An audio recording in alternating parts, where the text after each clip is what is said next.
안녕하세요. 김어준입니다. 포승 묶인 김관진 장관을 보며 어제자 조선일보가 또 한 번 김관진 전 장관이 얼마나 참군인인지, 북한이 얼마나 싫어하는지, 그 구속이 안보에 얼마나 해가 되는지 기사를 냈습니다. 신기합니다. 조중동이 전직 국정원장들과 전 국방장관을 구속해서는 안 된다는 기사를 벌써 며칠째 그것도 똑같은 논리로 계속했습니다. 기자도 고도의 창작을 하는 사람들인지라 다른 매체, 다른 기자 논리를 계속 반복하는 거, 이거 자존심 상해서 안 하는 일인데 말이죠. 어제 정우택 자유한국당 원내대표도 같은 논리로 발언을 했죠. 전 국정원장들과 김관진 전 장관 감옥 가고 박수치고 좋아할 사람은 김정은 뿐이고 국을 해친다. 완전히 똑같은 논리입니다. 그냥 하는 말이 아니라 정말 어디 다 같이 모여 회의 같은 거 하십니까? 그럼 괜히 여러 곳으로 나눠서 힘 빼지 마시고 대표 선수 하나를 정해서 몰아주세요. 우리는 다 같이 이 논리 밀기로 했다고 사이좋게. 김어준 생각하겠습니다.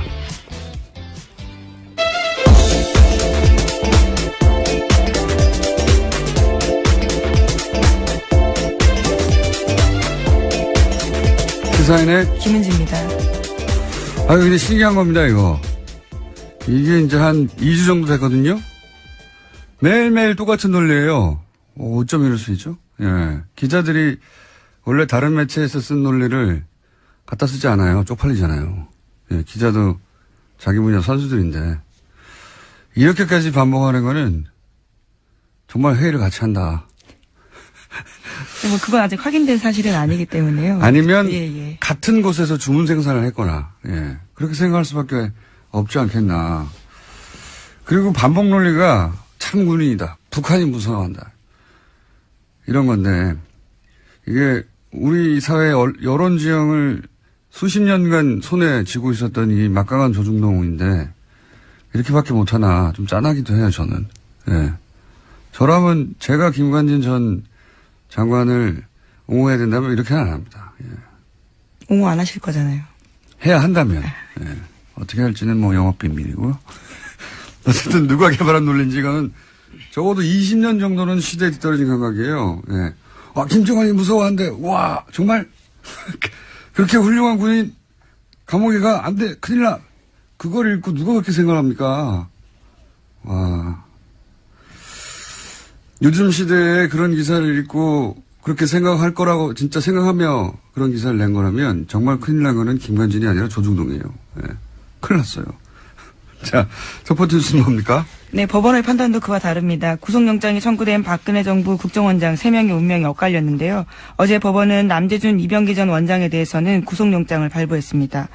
범행을 의심할 상당한 이유가 있고 중요 부분에 관한 증거인멸의 염려가 있어 구속의 사유와 필요성이 인정된다라는 겁니다. 하지만 이병호 전 원장의 구속영장은 기각됐는데요. 주거와 가족, 수사진척 정도 및 증거관계 등을 종합하면 피의자에게 도망가 증거인멸의 염려가 있다고 보기 어렵다라고 했습니다. 좀 약간 신기해요. 예. 뭐랄까요. 이상하다기보다는 신기한 것이 기간도 제일 길고, 그죠? 크게 논란이 된 청와대 여론조사. 네, 소위 진박감별 여론조사라고 하죠. 5억 원 들었습니다. 불법 여론조사도 이때 나왔고, 왜 이분만 기각이 됐는지 제일 고령이라서 그런가요? 실제로 가장 나이가 많은데요. 1940년생입니다. 하지만 다들 비슷하게 나이가 많습니다. 1940년대생이어서요. 존재감이 없어서 그런가요? 예. 이 의문은 저희 영장실질심사 해설 담당 판사 대기 중이십니다. 이정열 전 판사 잠시 연결해보기로 하고요. 다음 뉴스는 뭡니까? 네, 관련한 오늘 아침에 경향신문 보도가 있는데 검찰이 박근혜 전 대통령의 서울 내곡동 자택 매입에 국정원 특수활동비가 쓰였을 가능성을 수사 중이라고 합니다. 현재 수사팀은 박근혜 전 대통령 내곡동 자택 거래에 관여한 인사를 참고인 조사했습니다. 그것도 조사 중이군요. 예. 이건 뭐 조사 중이고, 많은 사람이 의혹을 가졌던 뭐 의상비라든가 시술비라든가 뭐 미용비, 주사 비용, 만약 이런 데 쓰인 게 정말 드러나면, 이건 뭐랄까요. 보수 그러니까 이미, 땅바닥까지 가라앉았는데, 이 지하로 들어갈 사안인데. 그렇죠. 국가 안보와 관련되어 있는 활동비였는데요. 그걸 네. 사사롭게 사용했다. 간첩 잡으라는 돈으로 머리를 올린 거잖아요. 예. 네, 이미 검찰에선 사적으로 사용했다라는 부분들은 밝혔습니다. 구체적 그러니까요. 용처를 밝히지 않았을 뿐인데요. 검찰은 뭔가 잡고 있는 건데, 예. 아마 이제 그것도 곧 드러나겠죠. 자, 다음 뉴스는 뭡니까? 네, 뿐만 아니라 관련된 이야기가 또 있습니다. 자유한국당 최경환 의원이 박근혜 정부 국정원의 특수활동비 1억 원을 받은 정황이 나왔습니다. 이것은 당사자의 증언들이 있는 건데요. 이현수 전 국정원 기조실장이 진술한 바입니다. 또 구체적인 증빙 자료도 냈다라고 하는데 검찰은 이런 정황을 토대로 해서 이병기 당시 국정원장에게도 이 사실을 확인했습니다. 이 전 원장 역시 특수활동비에서 1억 원을 전달해야 한다는 요청을 받고 이를 승인했다라고 진술했다고 하는데요. 당시에 최경환 의원은 경제부총리 겸 기획재정부 장관을 맡고 있었습니다. 그렇군요. 최경환 의원은 그런 적 없다고 부인하고 있고요. 예, 심지어 CBS 보도를 보면요. 사실이라면 동대구역에서 할복자살하겠다라는 이야기까지 했다고 합니다. 그런 얘기 잘 합니다, 원래. 그래놓고 할복한 사람 하나도 없어요. 권영애 전 국정원장, 예. 안기부장. 안기부 시절에. 예, 그렇죠. 예. 그분이 20여 년 전에 할복이라고 언론을 보도했지만, 예. 연필 깎는 칼로 살짝, 표피만 긁은 적이 있습니다. 그걸 할복한 분은 아무도 없고요. 어쨌든 부인하고 있는 상황이고요. 근데 이제, 계좌 추적이 필요 없다고 하니까, 예. 물증은 확실한 것 같습니다만, 당사자는 부인하고 있습니다. 다음 뉴스는요? 네, 또 다스와 관련된 보도도 있습니다. 어제 JTBC가 한 내용인데요. 다스의 비자금과 관련해서 이명박 전 대통령이 개입한 정황이 구체적으로 나왔습니다. 2008년 초에 당선인 신분이었던 이명박 전 대통령이 손수, 비자금 수습 문제를 지시했다라는 건데요. 관계자의 증언이 나온 겁니다. 관련해서 회의를 같이 한 인사인데요. 이명박 당시 대통령 당선인이 친형 이상은 다스 회장의 아들 이동영 씨와 다스 간부 A씨를 만났다라고 합니다.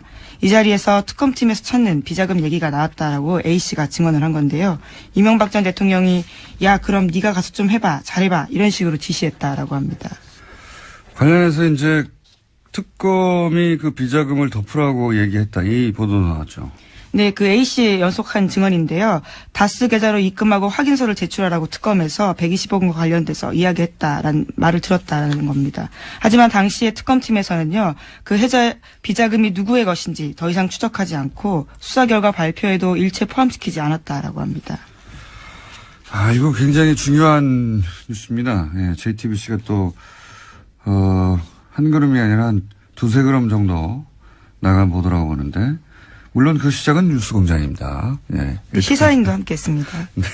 밝혀놓고, 이게 굉장히 중요한 의미가 있는 것이, 비자금을 찾았다 특검이 당시에 하는 보도는 이미 오래전에 나왔죠. 근데 이제 그 비자금 처리 방식을 특검이 제시했고, 돌려놓으라 이거죠. 예. 그걸 찾았는데 왜 돌려놓습니까? 예. 그 정도 금액이면 모조리 다 구속해야 되는 사안이거든요. 액수가 커서. 그랬는데 그 돌려놓으라고 특검은 지시했고 돌려놓기 위한 작업은 이명박 전 대통령이 지시했다. 일타상피 전문용어로. 예. 비자금 주인이 다수인이죠. 예. 비자금 주인이 이명박 전 대통령의 가능성이 매우 높아진 거고. 그리고 그 비자금을 숨기는 범죄에 특검이 연루됐다. 이렇게 되면 당시 정호영 특검 핵심 인사들은 처벌될 가능성 또한 높아졌죠. 네. 네, 그때 꼬리곰탕 한 그릇 먹고 수사를 끝낸 바가 있는데요. 이명박 전 대통령에 대해서는요. 예, 당시에 한창 바쁜 당선인 시절이었는데도 불구하고 비자금 이야기를 직접 챙겼다라는 겁니다. 이거 왜 자기가 주식도 없는데 그걸 챙깁니까? 예, 말도 안 되고요. 그리고 다스의 소유주는 이상은 회장 이라고 하는데 이동영 씨는 그 아들이란 말이죠. 회장 아들이에요. 소유주의 아들. 아들이 그때까지는 다스의 일을 안 했거든요. 예, 안 했어요. 전혀. 그러다가 주식이 하나도 없는 이제 이명박 전 대통령이 다스에 가서 일하라고 그때 얘기를 한 겁니다. 그때부터 일을 한 것이고, 이게 말이 안 되는 게 말이죠. 이 재벌들의 재산 분쟁은 더 살벌해요. 무슨 롯데 왕자의 날이나 예전 현대 왕자의 날이나 삼성 이건희 회장하고 이명희 회장하고 싸운 거 보세요. 예. 부모 자식도 없어요. 싸울 때. 그런데 뭐 친절하게 이렇게 주식이 하나도 없는데 그 회사에 가서 일하라는 말을 주식이 없는 사람이 왜 말을 합니까? 예. 그리고 가서 하라고 했던 일이 비자금 좀 처리하라고. 정황은 이제 차고 넘치고, 제가 보기에는 다스는 누구 겁니까?에 대한 답. 빙산의 한 절반 정도는 수면 위로 올라와 있다, 쑥. 예. 절반 이상이라고 보긴 하는데. 여기서 이제 한 가지, 우리끼리의 쟁점은, 이게 사실 주진우 기자가 2달 전에 뉴스공장에서 처음 공개했던 그 문건에 나온 계좌거든요. 근데 주진우 기자는 이 문건이 특검이 무모한 120억이 아니다. 라고 본인은 생각하고 있고, JTBC는 특검 비자금이다, 그게. 라고 판단하고 있는데, 이건 머지않아 검찰이 밝힐 거라고 봅니다. 근데 중요한 건 그게 아니고, 예. 이쪽 비자금이나 저쪽 비자금이나 다 불법 마찬가지거든요. 예. 그 처리를 특검이 제시했고, 그리고, 이명박 전 대통령이 그 제시된 길대로, 예. 소유주의 아들들로 가서 해결하라고 했다. 본인은 주식도 없으면서. 그때 그 회의 자리에 같이 있었던 사람이 바로 증언을 한 내용입니다. 그러니까요. 동석했던 예. 간부가 증언했던 거고. JTBC가 굉장히, 예. 세 걸음 정도 나갔다. 예. 한 걸음 더 들어간 게 아니라. 예. 하지만 현재까지 특검 관계자들한테는 여러 차례 연락을 했는데 어떤 답변도 듣지 못했다라고 합니다. 예. 2008년 특검 예, 정호영 관계자들에게 특검이요. 그 핵심 특검보와 핵심 한두 사람 정도는 예. 처벌을 면하기 쉽지 않겠다 이런 생각을 하고요. 예. 이 출발은 다 뉴스공장이다. 다시 한번 강조합니다. 네, 시사인도 계속 같이 기사 썼습니다. 자, 시사인도 광을 한번 팔고. 다음은요? 네, 어제 전병헌 청와대 정무수석이 사의를 표시했습니다. 대통령에게 누가 될 수 없어 정무수석의 직을 내려놓겠다라는 건데요. 현재 전 전 수석은 한국 e스포츠협회 자금 이용과 관련되어 있다라는 의혹을 받고 있습니다. 검찰 소환이 기정사실화되면서 이를 앞두고 자리에서 내려온 건데요. 하지만 전 전 수석은 과거 자기 비서들의 일탈 행위에 대해서 다시 한번 송구스럽다면서도 자신의 혐의는 부인하고 있습니다. 이제 수석 사표를 냈으니까, 사직을 했으니까, 이제부터 이제 전병헌 전 수석이 개인이 헤쳐나가야 하는 상황인 거고, 예. 특이점은 몇 가지가 있어요. 이 사건 관련해서. 우선 정권 초에 청와대 수석을 이렇게, 타겟으로 하는 건 제가 처음 보고, 예. 두 번째 특징은 그런데도 검찰이 청와대와 조율하지 않는 것도 처음 보고요. 예. 청와대 당황했겠죠. 근데 청와대 할 말 있습니까? 검찰을, 그렇게, 조국 수석이 뭐라고 했죠?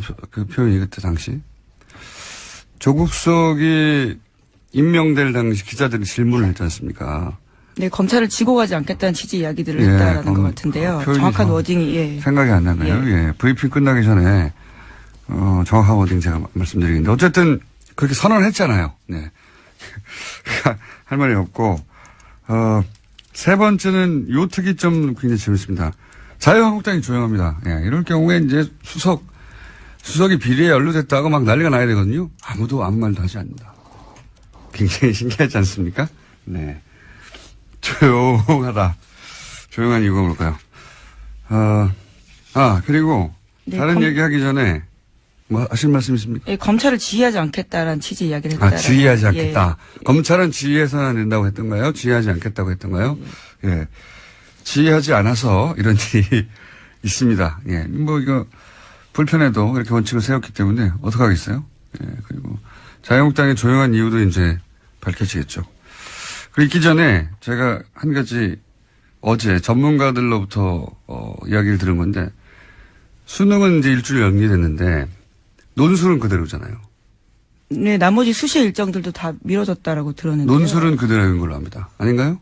모든 일정이 다 미뤄진 걸로 알고 있는데, 예, 다시 한번 확인해 보겠습니다. 여기서 무슨 문제점을 제가 들었냐면, 원래는 논술이 수능 보잖아요. 그러면은 학생들이 시험장에 들어가면 논술 제출위원들이 그때 풀려난대요.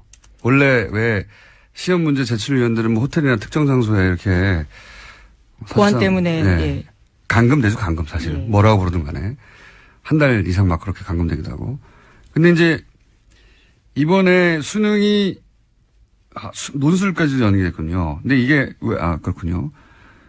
그걸 전제하고도 뭐가 문제라고 전문가들이 얘기하냐면 시험 문제를 제출한 분들은 그렇게 수능을 문제 제출한 분들은 교육부에서 관리를 따로 해가지고 어디 호텔에다가 장기 감금 상태에 두는데 논술은 각 대학에서 내잖아요. 각 대학도 마찬가지로 어디 뭐 펜션이나 아니면 뭐 호텔 잡아서 그렇게 장기간 합숙하면서 문제를 낸다고 해요. 그런데 이제 일주일 연기되면 이 일주일간의 일정이 없다 이거예요. 대학은 미리 잡아두지 않았을 거란 말이죠. 그럼 호텔이고 뭐고 간에 예상보다 일찍 석방이 되는 겁니다. 이분들이 석방이 되면 귀신같이 이분들을 찾아내가지고 어떻게든 논술 문제를 알아내려는 브로커들이 존재한다고 해요. 예. 그래서 교육당국은 각 대학과 협조를 해서 이들을 반드시 별도 관리를 해줘야 된다. 일주일 추가로. 그렇지 않으면 나중에 한 군데라도 두 군데라도 말이 나올 수 있다. 왜냐하면 이 찬스를 놓치지 않는 브로커들이 있대요. 마구 달려들어가지고. 사교육 시장이 워낙 거대한 시장이다 보니까. 그러니까요. 그리고 그분들이 누군지 어떻게 아느냐. 그분들을 아는 게 일반인들은 어렵지만 알려고 하면 알 수 있다는 거예요. 왜냐하면 한 달 이상 강연을 안 했을 거 아닙니까? 강의를. 대타를 띄거나 누군가 대신 그 교수님들이 들어가서. 그래서 알아내려고 하면 알아낼 수가 있고 그래서 그분들 동선을 이렇게 뒤져가지고 결국 찾아낼 수 있다. 그것이 업인 사람들은. 그러면 그 사람들한테 일주일 동안 접근할 기회가 생긴다는 거죠. 브로커들이. 교육당국이 이 점을 꼭 유념하고 각 대학과 협조해서 이분들을 다시 감금시켜야 된다. 꼭 걱정하는 전문가들이 있었다는 사실. 예. 꼭 얘기해달라고 해서 제가 짚어둡니다. 네. 듣고 보니까 그렇더라고요. 예. 이건 뭐 전문가들끼리만 아는 이야기인데 듣고 보니 중요해서 제가 언급했습니다. 다음 순요? 네. 시간이 얼마 없는 것 같은데 그냥 원래대로 쭉 갈까요? 국민의당 안철수 대표가 어제 합리적 진보와 개혁적 보수 중심의 빅텐트론을 언급했습니다. 바른정당과의 연대 통합의 의지를 다시 한번 내비친 건데요. 어제 덕성여대에서 한 강의에 앞서서 이와 같은 강연문을 냈습니다. 재밌는 워딩이 다시 나왔네요. 빅텐트. 요거 잠시 언급할 주시한 내용인데. 오늘 시간이 별로 없으니 짧게 하면 이거 원래는 제3지대, 지난 대선 때 반기문 꽃가마 시나리오죠, 이게. 예. 근데 이제, 이렇게 되면서 국민의당 호남계 반발이 커지고 있다, 이런 보도가 있는데, 이건 안철수 대표가 한편으로는 바라는 바입니다. 왜냐면, 호남 정당 이미지로 다음 대권 어렵다고 보고, 반발하는 호남계는 나갈 땐 나가라. 이런 게 깔려 있고요. 게다가 반발해서 나갈 사람도 많지도 않고, 그다지. 이제 안 대표의 생각을 추정해보자면 제가 또 그 과정에서 어느 정도 탈호남도 된다. 그리고 바른정당 반토막 난 것도 반가운 일이에요. 안 대표 입장에서 보자면. 왜냐하면 유승민 대표 걔가 새가 작아지니까 먹힐 일도 없고 보수에게 먹힌다 소리 하면 아니다. 보수가 투항한 거다. 이런 소리 할 수도 있고. 그러면서 또 영호남 화합, 중도 보수 그리고 나중에는 자유한국당에서 이제 차기 대권 주자가 약하다. 그러면 이탈자 규합해서 등치를 키우고 차기를 노리자. 뭐 이런 구상인 거죠. 예. 유승민 대표의 구상도 이제 얘기할 거리가 있고 또 홍준표 대표의 구상도 얘기할 거리가 있는데 그건 뭐 오늘 시간이 좀 부족하니까 다음 시간에 얘기하죠. 하여튼 그런 구상인 것 같습니다. 그 구상대로 되겠느냐 하는 거는 별개의 얘기인데 구상은 그런 것 같습니다. 그런 뉴스고요. 끝내야 하니까. 예, 세월호 관련된 소식만 좀 전해드리겠습니다. 네. 세월호 미수습자 가족들이 어제 목포신항에서 기자회견을 열고요. 3년 7개월 만에 세월호 곁을 떠나겠다라고 밝혔습니다. 이로써 단원고 학생 남현철, 방영인 군, 교사 양승진 선생님, 그리고 일반인 승객 권재근, 권혁규 부자가 장례를 치르게 됐습니다. 이게 첫 번째 챕터가 이제 겨우 끝이 난 거죠. 구조, 군안, 수습. 이게 이제 끝난 겁니다, 사실은. 그럼에도 불구하고 5명 미수습자는 영원히 돌아가지 않게 된 거고.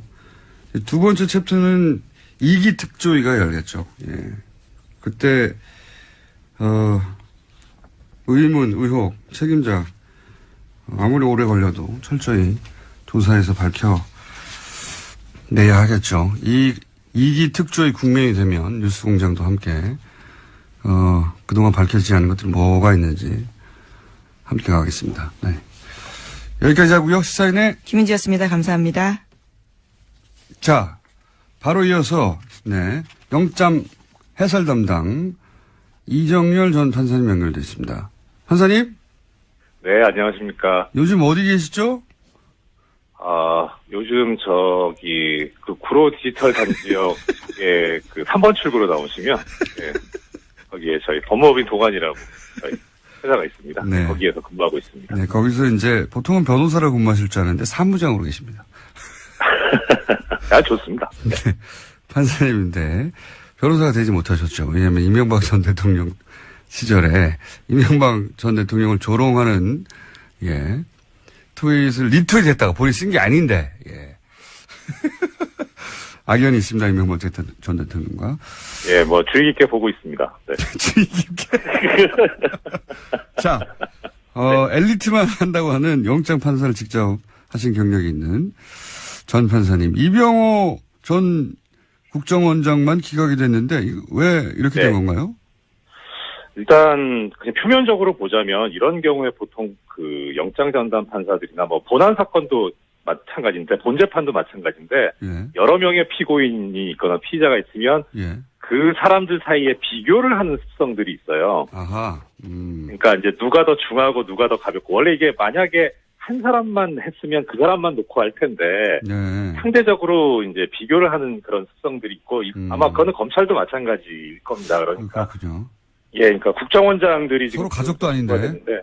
예, 그렇죠. 예. 뭐 혐의들이 비슷하고 하니까 엄밀하게 말하면 이들은 공범은 아니에요. 그러니까 혐의 내용이 비슷하기는 한데 각각 재직 기간이 다르기 때문에 각각 똑같은 범죄를 저지른 거 아닙니까? 거의 비슷한? 예, 그렇긴 한데 서로 간에 공모를 하는 거는 뭐 인수인계는 했을지언정 재직 기간이 다르니까 범죄 사실 자체에서는 공모 관계가 성립되지는 않을 거예요. 근데 이제 검찰도 그렇지만 이런 경우에 그러면은 실제 돈을 전달한 사람이라든가 뭐 밑에 국정원장 바로 밑에 급들이 있지 않습니까? 이 사람들에 대해서는 영장이 청구가 안 된 거는 검찰에서도 이제 비교를 하는 거죠. 누가 더 중하냐. 예, 그러니까 이제 이런 판사 앞에 왔을 때는 이 세 사람만 왔으니까 이 세 사람 사이에서 또 비교를 했을 가능성이 상당히 높습니다. 그 세 사람 사이에서 이제 비교를 했는데 한 사람 정도는 기각되지 않겠냐라고 하는 그런 생각을 했을 것 같아요. 그게 이제 영장 판사를 직접 해보신 경험상 그럴 개연성이 높다는 거고, 그리고 실제 구체적으로 내용으로 들어가서도 그렇게 기각에 영향을 미칠 만한 어떤 점이 있나요? 일단은 일단 세 사람을 일단 비교를 했을 가능성이 있다고 하니까 그런 차원에서 말씀드리자면 가장 큰 차이는 지금 이병호 전 원장 같은 경우에는 일종의 자백을 했죠. 박근혜 전 대통령이 시켰다, 요구를 했다. 근데 다른 사람들은 이제 뭐 돈 준 사실은 인정은 하지만 그런 공모관계에 대해서는 부인을 했고, 그러니까 그런 점에 있어서는 차별성이 있기는 있다고 보여요. 그리고 이제 그런 부분이 나타난 게 영장 기각 사유를 보면은 이제 수사 진척 정도와 증거 관계들을 종합하면 뭐 이렇게 해서 나왔는데, 수사 진척 정도와 증거 관계라는 게 이제 바로 자백이 돼 있고, 그래서 그 부분에 대해서 수사가 좀 더 됐다라고 하는 그런 표현으로 읽히기는 해요. 만약에 해설하신 대로 그런 이유라면 영장을 재청구하면 재청구해도 영장이 발부될 가능성이 낮네요. 그런 이유면? 발부될 가능성이요? 예. 아니요, 저는 좀 견해가 다른데요. 그 부분에 대해서는. 그러니까 일단은 자백을 했으니까 더 수사를 해서 받아낼 거는 이제 이 사람한테서는 없고, 그러니까 부인을 했으면 다른 증거를 대면서 추궁을 할 텐데, 자백을 했으니까 결국 공범 관계에 있는 박근혜 전 대통령만 조사하면 되지 특별히 더 조사할 필요가 있어 보이지는 않아요. 그러니까 뭐 보강할 부분이 사실 이병호 전 원장 같은 경우 그렇게 많지 않은데다가 근데 이 사건에서 지금 가장 큰 문제는요. 증거인멸의 우려 부분은 그런 식으로 어떻게든 뭐 좋게 해석해 줄 수는 있는데, 그러니까 도주 우려 부분이거든요. 이 도주 우려 부분 관해서 영장 그 발부 사유가 도주 우려 또는 증거인멸의 우려니까 증거인멸의 우려는 그렇게 해소가 됐다고 보더라도 예. 도주 우려 부분에 관해서 지금 언급하고 있는 게 뭐냐면 주거와 가족 이렇게 돼 있어요. 예, 예. 이게 이제 예전보다 이게 너무 더 추상적이 됐어요. 기각사유가. 그래서 무슨 말인지 좀 이해가 저도 잘은 안 가는데. 구속된 분들은 다 주거 가족이 다 있는데요. 예. 그러니까요.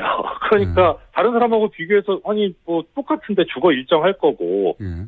그래서 가족이 특별한 뭐 관계가 있는 뭐 사유가 있나 좀 찾아봤는데 특별한 사유도 없고요. 그리고 또 하나 이제 특이한 점은 이병기 전 원장 같은 게 영장이 발부된 예. 이분은 다음 달 중순쯤에 아마 자녀가 결혼을 하는 것으로 알고 있어요. 네. 그러니까 그런 사람도 지금 발부가 됐는데 그것보다 더 중한 사유가 있다는 것인지 아하, 그건 잘 모르겠어요. 예. 그런데 이제 제가 좀 중점적으로 좀 눈여겨서 눈에 띄는 부분이 있다면 영장이 발부된 사람들 있잖아요. 예. 이 두 사람 보면 영장 발부 사유가 증거인멸의 우려가 있다는 거거든요. 그거는 그러니까 뭐 도주 우려 예. 예, 그건 이해는 가는데 도주 우려가 있다는 얘기가 없어요. 그러니까 결국은 지금 도주 우려가 있다는 얘기가 없기 때문에 그래서 이 전체적으로 이 세 사람에 대해서 아예 전체적으로 도주 우려가 없다고 본 거 아닌가 그런 생각이 들어요. 그래서 그 도주 우려가 없다는 걸 쓰려고 보니까 그냥 주거와 가족이라고 이렇게 상투적인 표현을 쓴 것 같은데 이 부분이 저는 문제라고 생각을 합니다. 왜 문제입니까? 예, 이게 지금 혐의 중에 제일 큰 게 국고 손실인데요. 예. 이 국고 손실이 손실액이 5억 원만 넘어가도 최고형이 무기징역이에요. 형이 되게 세거든요. 그러니까 특히 이병호 전 원장 같은 경우 자백까지 해버렸으니까 예. 최고 무기징역까지 가능한데 이게 그러면은 당연히 실형 선고가 예상되는 그런 범죄라서 도주 우려가 있다고 봐야 될 거거든요. 중형이 예상될 경우에도 구속의 사유가 되니까요. 아하. 그러니까요. 그런데 이제 기각사유에는 이제 중형이 예상되지 않으면 이렇게 쓸 수는 없으니까. 그러니까 이제 그 부분은 뺀 것 같은데 그런데 내막에는 그런 게 있는 거라고 보여요. 국정원장 3명을 한꺼번에 구성하는데 부담감을 느꼈다 이렇게 해석할 수도 있겠네요.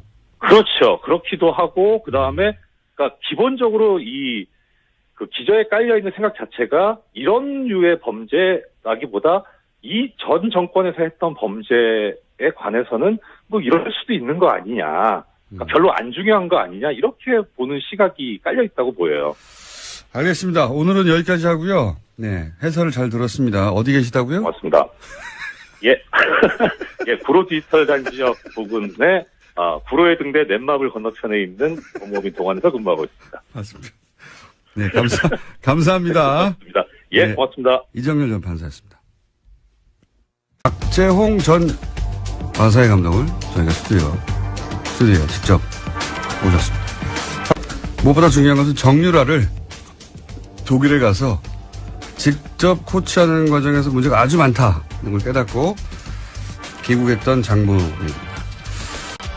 김영건 의원님 안녕하십니까? 예, 안녕하십니까? 자, 박 감독님 인터뷰는 처음 하시는 거죠? 직접. 예, 언론 인터뷰 처음 하시는 건데 의원님이 설득하신 거예요? 작년에 네. 그 최순실 게이트 할 때 네. 그때 이제 마사회를 집중적으로 다뤘고 그 얘기의 많은 출발들이 제보에 의해서 이루어진 것이었는데 박 감독님도 그 중에 중요한 한 분이셨죠. 방송에 나오시는 게 이제 혼자 나오는 것보다는 이렇게 이제 제보자가 같이 나오는 것이 더 파급력이 있다는 걸 깨닫고 본인의 고정을 위하여 이제 굉장히 중요한 분을 같이 함께 나오셨는데 우선 녹취록 기억하시는 분들도 있겠지만 가물가물 하실 테니까 간단히 요약하면 내용이 뭐 간단히 요약하면. 그때 녹취록이요. 우리 여기 나오신 박 감독님하고 네. 그 마사회 현직 부회장님하고 통화 내용이었는데요. 그러니까 박 감독님이 들어오셔갖고 해고가 되잖아요. 네, 독일에서 네. 한국으로 들어온 다음에 해고가 되죠. 해고가 되는데 그 해고되는 경위에 대한 일종의 항의가 있었는데 그 통화 과정에서 중요한 건 뭐냐면 그때까지만 해도 중장기 로드맵에 의한 정유라의 승마 지원에 관한 서류상의 문서만 있었어요. 그리고 그 문서 내에 돈을 얼마를 지원한다라는 계획이 있었는데 그 녹취록에서 실제로 그 돈을 지원하기 위한 협의가 오고 갔었다는 것. 그러니까 예. 공기업인 마사회도 정유라를 지원하려고 했다. 예. 승마협회뿐만 아니라. 그렇죠. 예. 최순실 측에서 처음에 650억을 요구하는 것부터 시작해서 그때 이제 그 부회장이 자기가 중간에서 그걸 많이 깎았다, 그 금액을. 예, 그런 얘기 나와요. 예. 예. 그래서 그게 이제 처음으로 그 녹취록에서 드러나게 되는 거죠. 이게 왜 중요하냐면 그동안은 이제 삼성 예. 이 회장사였던 승마협회를 통한 정유라 지원만 거론됐는데 그게 아니고 공기업 마사회도 예. 600억대 처음에는 그렇죠. 정유라 지원을 계획하고 있다가 문제가 생겨서 중간에 발을 뺐을 뿐이다. 예, 예. 근데 공기업인 마사회가 왜 지원을 하려고 했냐. 최순실이 어떻게 마사회를 움직이냐. 그래서 마사회는 부인했었죠. 부인했는데. 처음엔 자기는 전혀 아니라 그랬고 네. 중장기 로드맵을 작성하는 과정에도 관여한 바가 없다라고 얘기를 했는데 네. 부회장의 입에서 네. 직접 그런 과정이 정황들이 나온 예, 거죠. 다 나온 거죠. 예. 그러니까 최순실의 영향력은 승마협회뿐만 아니라 마사회도 미치고 있었다 하는 정황. 예. 예, 중요한 정황이었는데 그런 내용이었습니다. 근데 그 내용을 바로 오늘 나오신 박재홍 전 마사회 감독님과 통화에 통해서 나온 것이고. 그렇죠. 이 박 감독님은 독일의 정유라를 직접 구출하신 분이니까 이제 그 얘기부터. 저기 그 수정을 좀 해주시기 바랍니다. 수정이 어떤 거예요? 예. 정유라는 마장마수 선수고 예. 저는 이제 장애물 감독이기 때문에 예. 정유라를 직접 레슨해 본 적은 단 한 번도 없습니다. 그럼 독일에는 레슨하러 가신 건 맞죠? 장애물 부분만 맡아가지고 나갔었고 예. 정유라는 마장마수이기 때문에 그 독일의 현지 코치가 예. 레슨한 걸로 알고 있습니다. 아, 그렇군요. 예. 마장 마술 부분만 하시려고 가신 거다. 저는 장애물 부분만. 아, 장애물 부분만 하시러 가신 거. 코치 하시러 가신 거 맞잖아요. 아니요. 종목이 틀립니다. 예를 들어서 피겨 꼼꼼하시는데. 스케이팅하고 예. 그 전체 팀을 짜는 역할을 맡고 가시죠. 아하. 스피드 네. 스케이팅과 피겨 스케이팅 차이라고 보시면 될 것 같습니다. 네. 차이가 있다! 네. 알아들었고요. 독일에 처음에 어떻게 가신 겁니까? 최순실 씨가 제안한 겁니까? 오라고? 저는 그 처음에는 그때는 마사회 감독이셨잖아요. 그렇습니다. 예. 처음에는 이제 독일을 생각하게 된 거는 2015년 8월에 제가 그 올림픽 선발전을 독일 하겐이라는 지역에서 시합을 했는데요. 네. 그게 이제 현 집행부 새로 들어온 삼성 집행부 네. 회장님 네. 박상진 회장님하고 황성수 부회장 그다음에 박원호 전 전무이사 해가지고 그쪽으로 왔었어요. 그다음에 그때 현 전무이사인 김종찬 전무이사도 왔었고요. 네. 굉장히 꼼꼼하신 분이군요. 날짜와 이름과 다 등장하고. 막 특검에서 하도 이거를 이야기를 하다 보니 조금 제가 숫자에 좀 둔한데 좀 다 외우셨군요. 납니다. 예. 가지고 저는 이제 그 격려차 올림픽 선발전이 그러니까 보통 그런 경우가 많이 있으니까. 삼성 회장단이 그러니까 승마협회 그 간부들이 내가 올림픽에 나가는 걸 응원하러 왔구나 이렇게 생각하셨어요. 예, 당연히 그렇게 생각하고. 당연히 그렇겠죠. 예. 그날 저녁에 이제 그 부회장 전체적으로 이제 같이 회식을 했는데요. 예. 그 자리에서 혼자 고생 많이 했다. 예. 다음번에는 그 단체전으로 만들어가지고 예. 도쿄올림픽에서 한번 열심히 예. 한번 해봐라. 예. 그래서 너무 고무적으로 받아들였고 너무 삼성전자 기분이 사장 좋았죠. 와가지고 막 하니까 그죠. 예, 그래서 90년대 후반에 삼성에서 스폰했을 때 또 그때 승마 기술 상승이 네. 우리가 그나마 아시아에서 유지해 왔는데 이번에 또 한번 기회가 되는구나. 저는 그렇게 상당히 기쁘셨겠네요. 예, 희망적으로 생각을 했어요. 그런데 알고 보니까 그렇죠. 근데 나중에 알고 보니까 그 시기 전후로 해가지고 코아스포츠하고 삼성하고 계약한 시기였더라고요. 그래서 그 승마 저한테 스폰하러 온 게 아니고 계약하러 왔구나 그렇게. 정유라 계약 때문에 온 걸 나중에 알게 됐다. 그러면 그때 삼성에서 이 정유라 선수를 맡아달라고 한 건 아닐 거 아닙니까? 언제 처음? 그런 이야기는 없었고요. 저는 이제 장애물 전문이니까 지금 뉴스나 여기 언론 쪽이 보면은 장애물과 마장맛을 구분을 못해요. 완전히 다른 종목이에요. 수없이 이야기를 하는데도 좀 죄송하고요. 어쩔 때는 그건 알겠습니다. 그건 앞으로 제가 구분하도록 노력할게요. 어쩔 때는 무식하다라는 생각이 좀 들 만큼. 세 가지예요. 세 가지예요. 장애물. 아니, 그러니까. 다시 한번 말씀드리지만 장애물, 마장맛을. 피겨 스케이팅하고 그다음에 스피드 종합. 스케이팅. 예. 알겠는데요. 최순실 씨 제안으로 독일에 가신 겁니까? 이 질문 아직 답을 못 들어가지고. 예, 그래서 이제 저는 상당히 뭐 좋은 쪽으로 생각을 했고 네. 한번 기회가 더 되는구나. 승마계가 이로 인해서 한 번 더 상승할 수 있는 기회라고 생각을 했고. 박 감독님, 제가 한때 얘기를 해주세요. 네, 예, 아까 그리고 그 말씀드렸다 이후에. 보니까 앞으로 한 4번 정도 더 출연하셔야 될 것 같아요. 아니요, 저 오늘만 하겠습니다. 저는 생각보다 바빠요. 저기 마사에서 잘린 이후에 아니, 그 최순실 씨가 처음 제안했냐고요, 감독님. 아무튼 어쨌든 현명관 회장한테 해고를 당하고 그 후에 바쁩니다. 여기저기 넬슨할 때도 많고. 아니, 그러니까 독일, 오늘만. 알겠는데요. 예. 독일에 최순실 씨가 제안해서 가셨습니까? 최순실 씨가 다이렉트로 제안한 건 아니고요. 예. 그 회장 이 답을 넣는데 10분이 걸렸네요. 승마협회 회장님이 그렇게 이야기를 하셨고, 아하. 그다음에 예. 한국으로 그 올림픽 선발전을 끝내고 한국으로 돌아와가지고, 예. 그때는 이제 이제 박원호 전무님 대한승마협회 이쪽에서 제안을 했었고, 그다음에 나가게 되게 된 시기에 최순실로부터 전화가 왔었습니다. 아, 최순실한테. 예, 최순실 씨한테 독일을 직접. 좀 나와달라라고 나와달라. 전화가 와가지고 저는 이제 그때 이제 최순실 씨한테 유연이 엄마라고 이렇게 이렇게 네네. 했을 텐데 네. 학부형으로 보신 거죠, 그러니까. 그렇죠. 학부형 승마 선수의 학부형 정도로 보신 그렇습니다. 거죠. 예. 그렇습니다. 처음에는. 예. 그 나와달라고 그래가지고 제가 공기업의 감독인데 네. 누가 나오라고 한다고 해서 나가고 네. 그렇게 할 수는 없고 네. 좀 공식적인 절차를 좀 거쳐야만 할 수 있다. 네. 알고는 있다. 지금 나가야 되는 상황이라는 걸 알고는 있는데 네.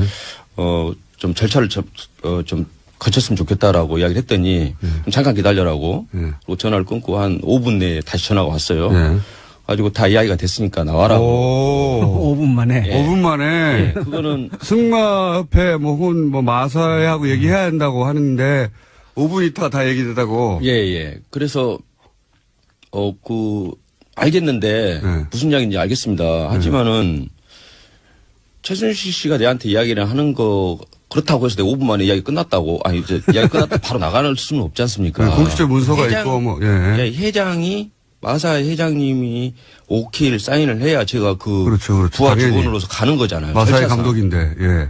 그래야 됩니다. 그랬더니 다시 한번 기다리라고 하고 다시 또 재차 전화를 한 5분 있다 다시 왔어요. 네. 다 현명관 얘기했다고. 회장이 오케이 했으니 걱정하지 말고. 5분 만에 예. 현명관 회장이 오케이 했다고. 예, 걱정하지 말고 내일 가면은 내일 가면 예. 가라고 할 거라고 가라고 할 그러더라고요. 거라고. 야. 그래서 대단하네요. 그다음에 갔더니 가라고 하더라고요.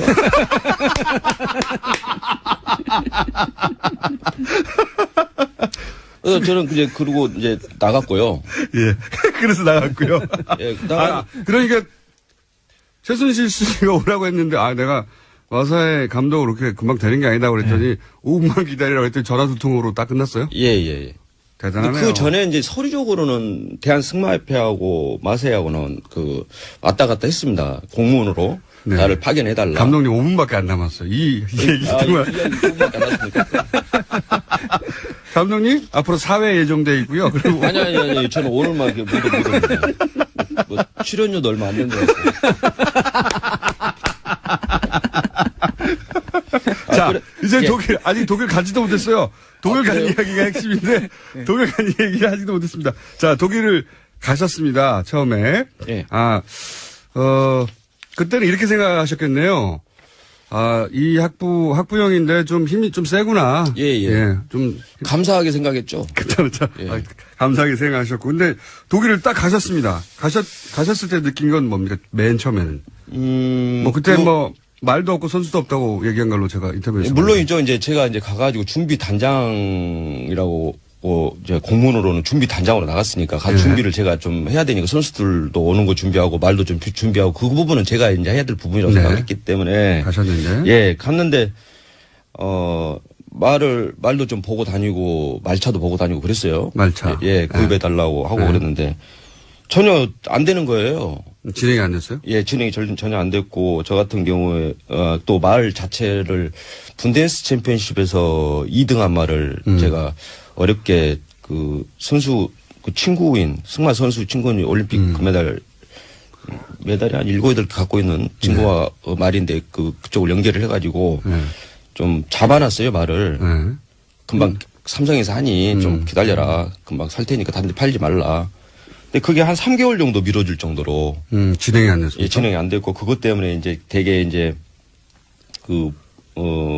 최순실하고도 직접 통화를 했었고 박원호 씨하고도 이제 중간 역할이 이제 박원호 씨다 보니 네. 박원호 선배님하고도 이제 되게 서로 서운할 만큼 그다음에 좀 다투기도 많이 하고 승마협회 전무. 예, 뭐, 예. 전 전무죠 전 전무. 예. 당신은 전무. 예. 예, 예. 당시 전무 아니었으면 그 전 전무였습니다.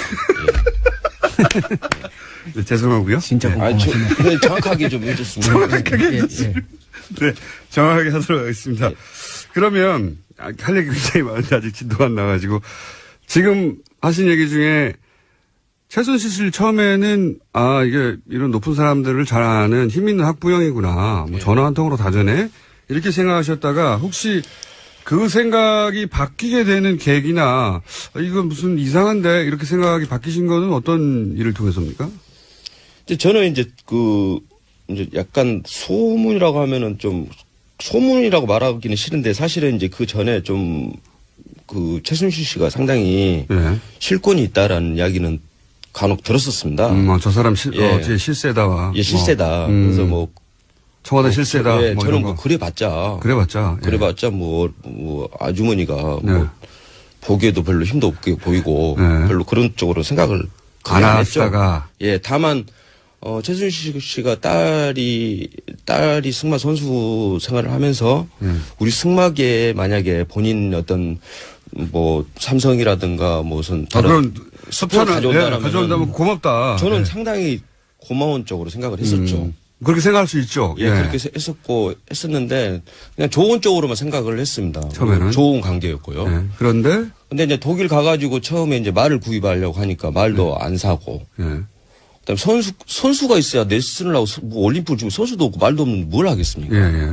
그래서 선수 보내달라고 하면 이 선수는 안 된다. 저 선수는 뭐 된다. 예. 그거 된다고 그래가지고 그러면 너 전화해가지고 우리 선수 한 명 이러면 그걸 않겠습니다. 네. 아니, 돌아라고 하니까 표까지 끊었어요. 표까지 끊었는데. 예, 끊었는데 다시 우리한테 전화 와가지고 박원호 선배한테 전화 와가지고 그 선수는 안 된다. 왜 안 된답니까? 그래서 왜 안 되냐? 예. 아니 그러니까 이유가 없다라는 거예요. 그러니까 이제 유추는 할 수는 있죠. 예. 누군가가 이제 이 친구는 별로 마음에 안 들면 안 되고 저 친구 마음에 들면 오케이고 이런 식이었다는 생각은 들더라고요. 사실 독일을 나가기 전에 선수는 다 뽑아놨었습니다. 이미. 독일을 좀 같이 전지훈련할 친구들은. 예, 객관성이라고 합니까? 객관성을 좀 객관적으로 실력 있는 친구들은. 예, 그거를 하기 위해서 독일의 하벤마이스터라고 88 올림픽 금메달 단체전 땄던 그 친구를 불렀어요. 그 친구가 뽑고 제3자가 뽑고. 예. 예. 저는 이제 살짝 관여를 했죠. 네, 당연히. 그러니까 이 친구에 대해서 뭐 예. 설명해 주는 정도. 예. 가지고 10명을 뽑았어요. 예, 이미 뽑아놨는데. 예. 근데 그 선수들이 제가 원하는 선수 그 10명 안에 있어야 되는데 아무도 안 다른 온다. 선수가 예. 올라오고. 그래서 그것도 나중에는 제가 너무 답답해서 그러면은 좋다. 예. 선수만 뽑아주고 말만 해준다라면은 그거 가지고도 내가 꾸려 나가겠다는 생각을 했어요. 당신들이 뽑아라 했는데도 예. 선수가 안 뽑혀요? 예. 그럼 왜 안 뽑히는 겁니까? 나중에 알고 보니까 처음부터 뽑을 생각이 없었던 건가요? 이제 박원호 전무님 생각은 이제 느낌으로는 그랬던 것 같아요. 유연이가 이제 어리다 보니까 다 어떤 선수가 오는 거에 대해서 되게 예민하게 행동을 하는 것 같다. 정유라 선수가 싫어하냐 좋아하냐에 따라서 다 결정된 것이다. 그렇다고 생각을 해볼 수 있죠. 자, 저희는 이제 두 번째 질문 초입인데 시간이 다 돼가지고요. 아무래도 앞으로 몇 번 더 나오셔야 아닙니다. 되겠지만. 저는 정말 그럼 오늘 나오신 김에 저희가 3부 조금 한 10분 정도 쓸 테니까 3부 아니 예? 가셔야 돼요? 예. 저 오늘 법정 가야 됩니다. 저기 우리 의원님 계시는데 박정 감독, 청문회 김현범 의원인데요. 저희가 어떻게 좀 해보겠습니다. 조만간. 아마 오늘 안녕하세요, 김호준입니다. 포승 묶인 김관진 장관을 보며 어제자 조선일보가 또 한 번 김관진 전 장관이 얼마나 참군인인지, 북한이 얼마나 싫어하는지, 그 구속이 안보에 얼마나 해가 되는지 기사를 냈습니다. 신기합니다. 조중동이 전직 국정원장들과 전 국방장관을 구속해서는 안 된다는 기사를 벌써 며칠째 그것도 똑같은 논리로 계속했습니다. 기자도 고도의 창작을 하는 사람들인지라 다른 매체, 다른 기자 논리를 계속 반복하는 거, 이거 자존심 상해서 안 하는 일인데 말이죠.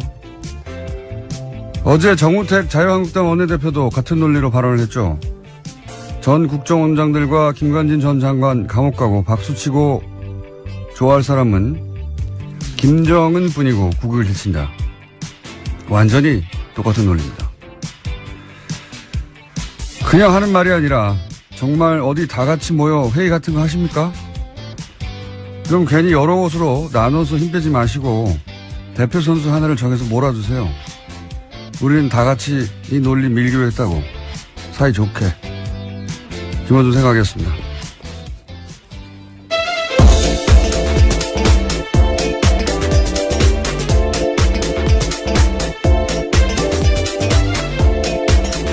시사인의 김은지입니다.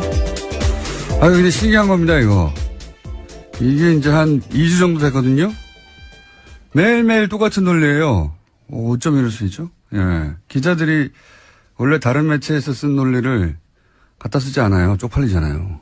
예, 기자도 자기 분야 선수들인데.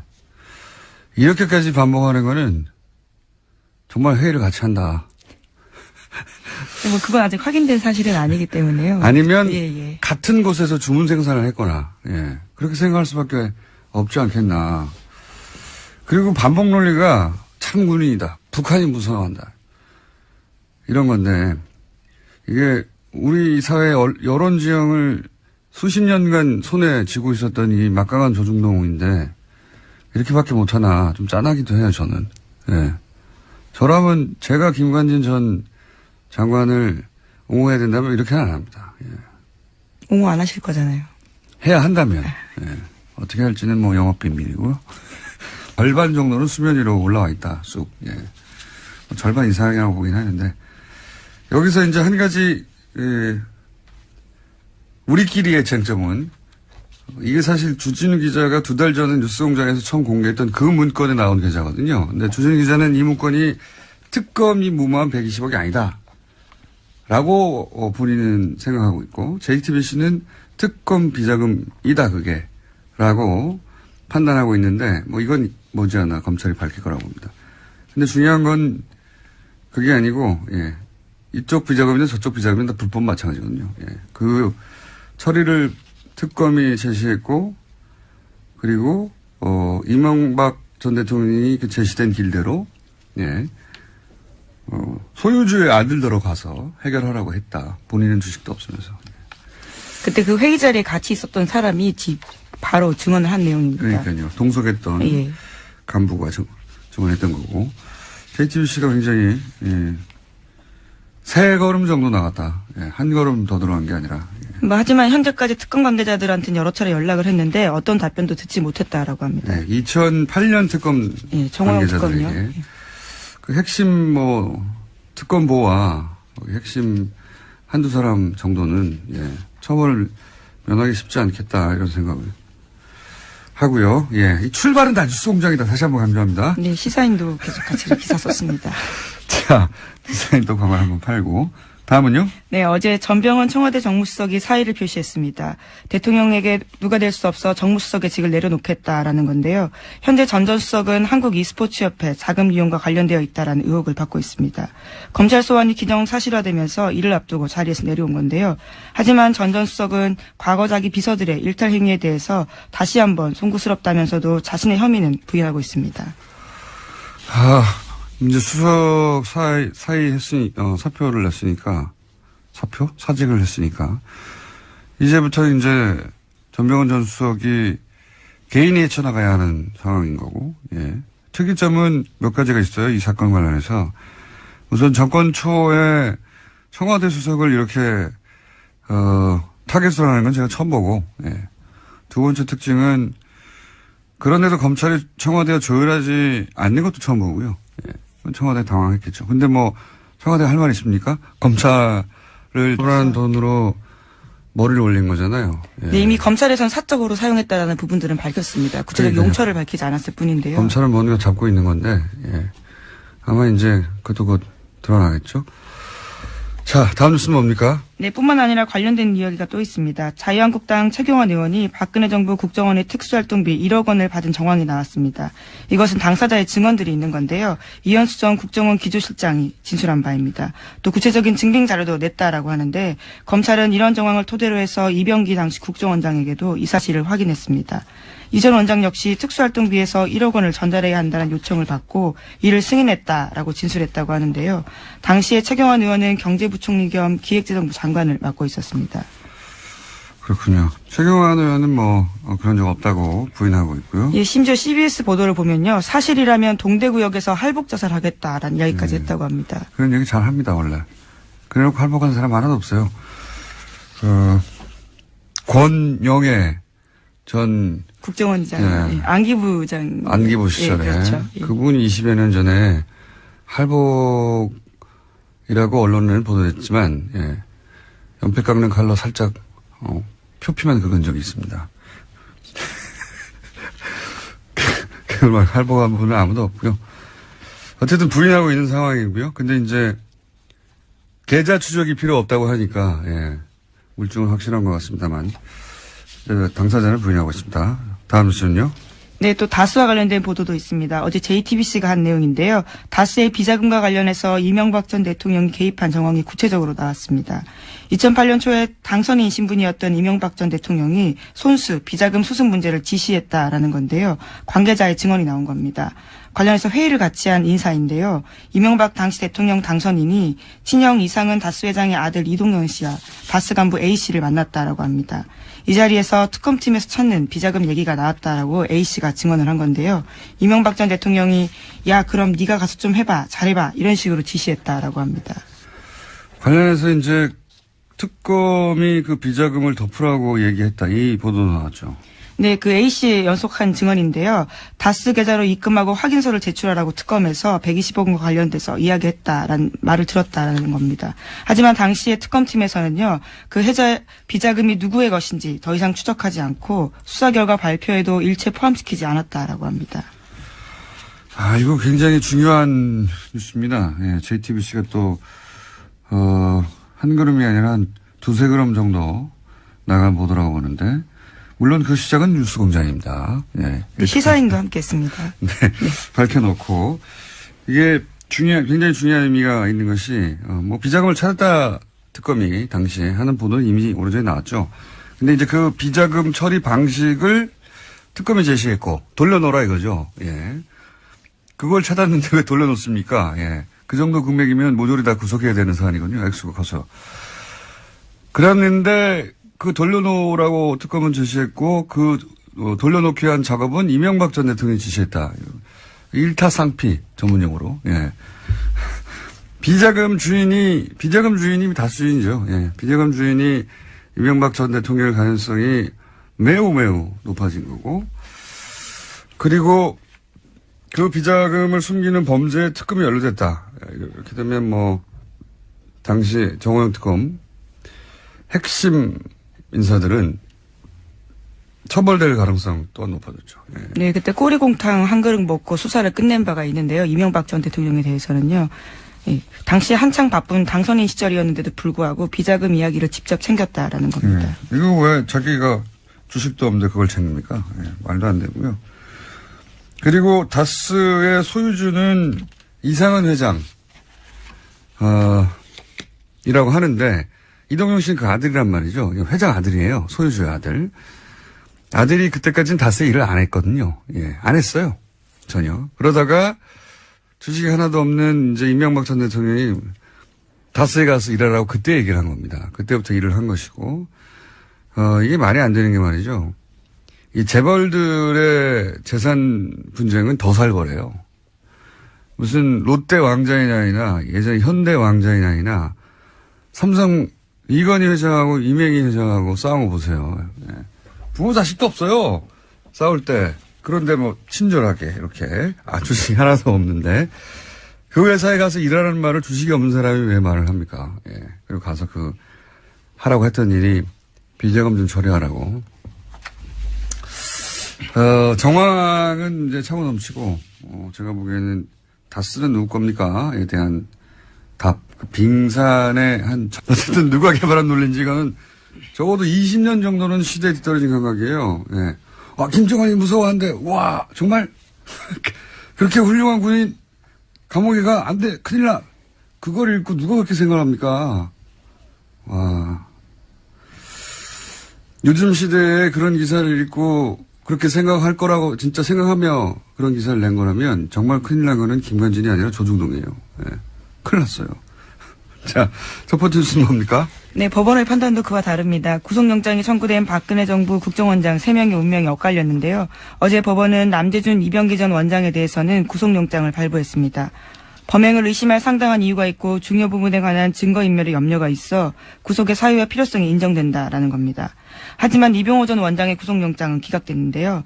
주거와 가족, 수사진척 정도 및 증거관계 등을 종합하면 피의자에게 도망과 증거인멸의 염려가 있다고 보기 어렵다라고 했습니다. 좀 약간 신기해요. 예. 뭐랄까요. 이상하다기보다는 신기한 것이 기간도 제일 길고, 그죠? 크게 논란이 된 청와대 여론조사. 네, 소위 진박감별 여론조사라고 예, 하죠. 5억 원 들었습니다. 불법 여론조사도 이때 나왔고, 왜 이분만 기각이 됐는지 제일 고령이라서 그런가요? 실제로 가장 나이가 많은데요. 1940년생입니다. 하지만 다들 비슷하게 나이가 많습니다. 1940년대생이어서요. 존재감이 없어서 그런가요? 예.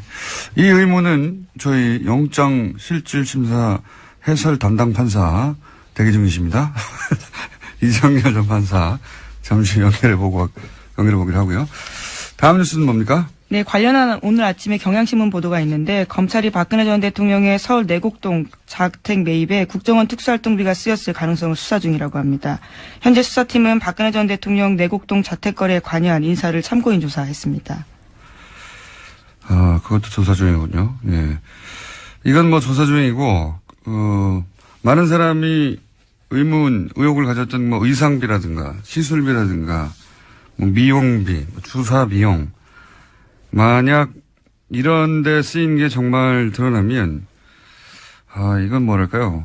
보수가 이미, 땅바닥까지 가라앉았는데, 이게 지하로 들어갈 사안인데. 그렇죠. 국가 안보와 관련되어 있는 활동비였는데요. 그걸 아주 사사롭게 사용했다. 간첩